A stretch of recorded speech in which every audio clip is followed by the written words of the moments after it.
Smart commerce and management హబ్లో ఇవాళ balance of payment అంటే ఏంటో చూద్దాం. ఈ బ్యాలెన్స్ ఆఫ్ పేమెంట్ అనేది మనకి ఇంటర్నేషనల్ బిజినెస్ ఉంది కదా, అందులో వస్తుంది.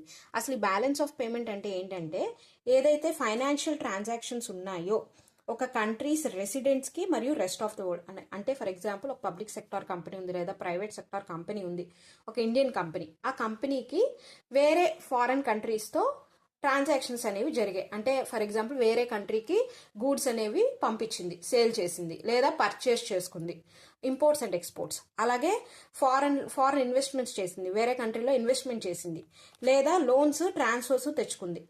ఓకేనా, ఇవన్నీ కూడా మనం బ్యాలెన్స్ ఆఫ్ పేమెంట్ అకౌంట్లో రికార్డ్ చేస్తాం. ఈ బ్యాలెన్స్ ఆఫ్ పేమెంట్ అకౌంట్ అనేది current account, capital account, financial అకౌంట్గా డివైడ్ అయింది.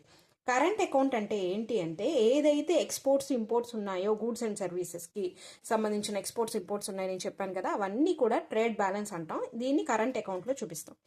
అలాగే ఇన్కమ్, ఏదైతే ఫారెన్ ఇన్వెస్ట్మెంట్స్ చేశాం కదా, ఆ ఫారెన్ ఇన్వెస్ట్మెంట్స్ నుంచి వచ్చిన ఇన్కమ్, అలాగే ఫారెన్ ఇన్వెస్టర్స్కి మనం చేసే పేమెంట్స్, ఇవన్నీ కూడా మనం కరెంట్ అకౌంట్లో చూపిస్తాం అనమాట బ్యాలెన్స్ ఆఫ్ పేమెంట్లో. అలాగే ట్రాన్స్ఫర్స్, యూనిలాటరల్ ట్రాన్స్ఫర్స్ అంటే ఏంటంటే one way transfers. For example government ఒక పబ్లిక్కి మొత్తం అమౌంట్ వేసింది అనుకోండి, దాన్ని యూనిలాటరల్ ట్రాన్స్ఫర్ అంటారు ఎగ్జాంపుల్. ఇలాంటి ట్రాన్స్ఫర్స్ అనమాట అవన్నీ కూడా. అలాగే రెమిటెన్స్ టు అబ్రాడ్కి ఏమైనా రెమిటెన్స్ పే చేసాం అంటే వన్ వే ట్రాన్స్ఫర్. అంటే ఇప్పుడు వాళ్ళకి ఏదైనా ట్యాక్స్ లాంటిది కడతాం కదా, ఇవన్నీ కూడా ట్రాన్స్ఫర్స్ కింద వస్తాయి. ఇవన్నీ కూడా కరెంట్ అకౌంట్ కింద చూపిస్తాం మనం. క్యాపిటల్ అకౌంట్, అసలు క్యాపిటల్ అకౌంట్ అంటే ఏంటంటే, ఏవైతే కంట్రీ అసెట్స్ అండ్ లైబిలిటీస్కి, అంటే ఫర్ ఎగ్జాంపుల్ మన కంట్రీ అసెట్స్ కానీ లైబిలిటీస్ కానీ, అంటే ఏదైనా వేరే కంట్రీ నుంచి పర్చేస్ చేసాం. ఫర్ ఎగ్జాంపుల్ వేరే కంట్రీ నుంచి ఒక ప్లాంట్ అండ్ మెషినరీ అనేది తెచ్చుకున్నాం ఈ కంట్రీకి, domestic country for example India అనుకోండి, ఇండియాకి ట్రాన్స్ఫర్ చేసుకున్నాం. అలాగే సేల్ చేసాం వేరే కంట్రీకి మన అసెట్స్ని, అంటే ప్లాంట్ అండ్ మెషినరీ, లేదా వాళ్ళు వచ్చి మన ఇండియాలో ఒక ల్యాండ్ కొన్నారు.